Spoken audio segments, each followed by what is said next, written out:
Out of the apartment right now. We haven't really got a whole lot of information from anybody right now to really give us the information we need to point us in the right direction. Hopefully, once one of the individuals from the hospital recover from injuries, maybe we'll get an opportunity to speak with her. We also working on the process as far as whose apartment and who we need to talk to as it relates to this apartment. It appears some type of gathering, just like you would call places somebody's maybe come and hang out, but we're trying to figure out what was it that took place prior to this that led to actually 3 people being shot. And so especially this early in the morning. Normally around this time in the morning you would expect people to get ready for work or already be to work or dropping off kids or something to that nature. But for us to have 3 individuals shot at this location, it's just very, very unusual. So again, as you can tell, we have several investigators here, we have a task force, and we're really trying to reach out to people and try to get some information to help point us in the right direction. Did it happen inside or outside? Or we both? believe it appears. We believe right now it's safe to say inside the residence. And this is 8th homicide, 8 days. That's correct. Just address kind of how y'all are feeling about that and what might be going on. Well, it's definitely one homicide too many, and we're getting off to a really active pace, and that was not what we were expecting for 2017.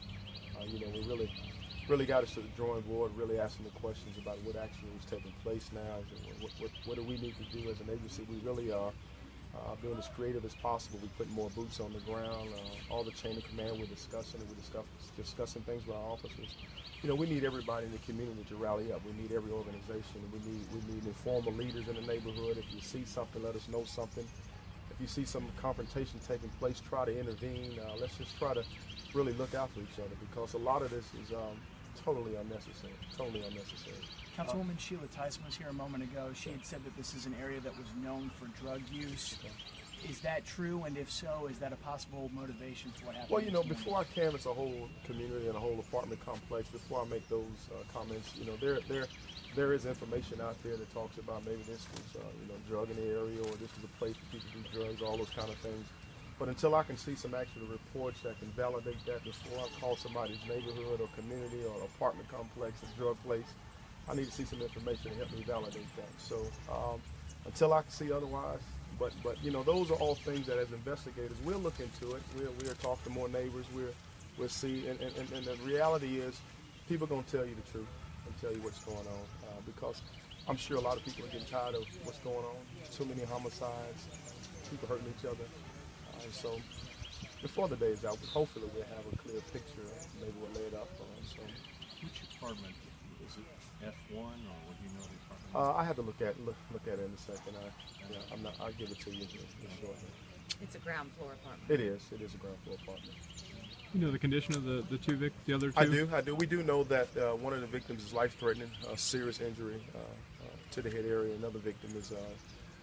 Her injury is not life-threatening right now. So the female is not life-threatening. Right, the female is not life-threatening.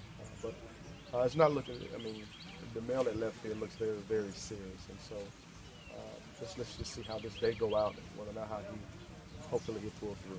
You had mentioned that the female's injury is not considered life-threatening. Suffice it to say, you're optimistic that you'll get a chance to talk to her about perhaps what happened in that apartment. We try to, a lot of times, depending on the injuries, the detective will go by the hospital, but if it depends on what kind of conditions she is. We want to be considerate and maybe give her a date. So just depending on her injuries and if she's willing to talk. But right now, she's been taken care of by the medical staff, and so we're going to give her the benefit of the doubt and just kind of let her get through this day possibly first. Were there actual witnesses to the shooting other than the female that was shot? Well, I think they have someone they might be speaking with.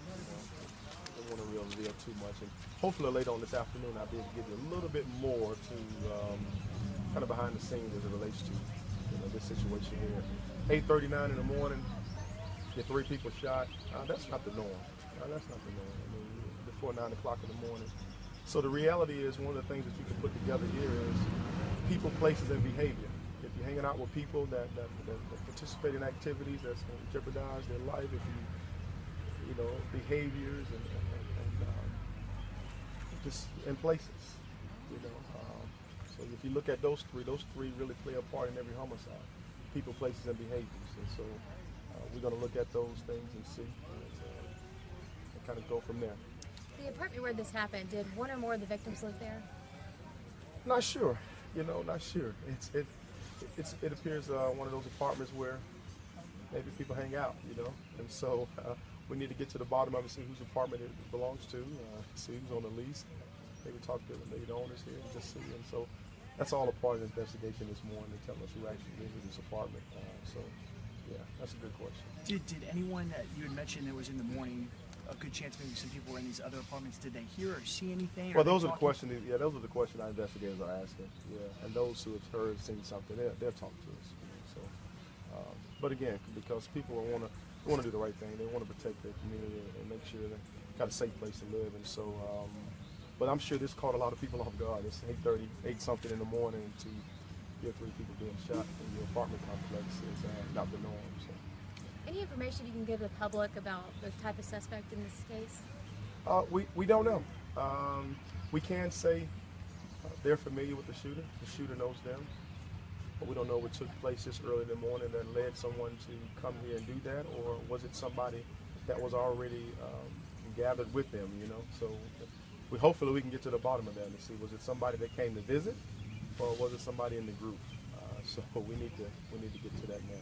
If you could, once again, I know Carol asked this a moment ago, but if you could touch on, there seems to be an uptick here within the last week, but they're in different areas, so it's hard to say, no reason to believe that these are related in any way. No, there's no reason to believe they are related, but we would hope that, we were hoping for a slower pace this year as it relates to homicide, but some things are a little unpredictable, especially ones that are domestic related. It's kind of difficult to get behind closed doors. But again, if you look at the people, places, and behaviors, a lot of times the behaviors and the places people are hanging out with and the people they are hanging with can contribute to this type of violence. You would hope that this early in the morning that you have other things going on with you. Most people get ready for work, or take kids to school, or maybe just be sleeping in from working the night shift. But obviously there was something else going on here that led to somebody shooting 3 people. So Saw Chief Roper here earlier. Was that just to kind of check in? Yeah, Chief is, if he's in the area, he'll definitely swing by and get eyes on and see the officers and kind of get details. And so he's very concerned about what's going on as well. He's really involved and has his hand on everything, and really want us to be as creative as we possibly can as it relates to coming up with strategies of fighting crime. So, but listen, we are definitely areas of neighborhoods. We've increased patrol in certain areas. We've actually had a command bus on the east side of town. We have our task force who have been extremely active. Thankful for those guys. But again, it's a community effort. If you see something, let somebody know. If you see something that you think that has the potential of becoming violent, try to intercede, try to intervene, call, or something to that nature, and so we can prevent something like this from happening. Do you believe The there's ages of some of these victims has been notable. Any idea were these older people who were involved in this, younger, teenage? I haven't verified that, but it's definitely not in the teens. It's not in the teens. They're a little bit more older, male and females here. I would say much older. So I kind of leave it at that until I get actual ages and give you guys that back. at this time you only believe there's one suspect, or you think there might be more? At this moment, we'll probably leave that it's still questionable right now.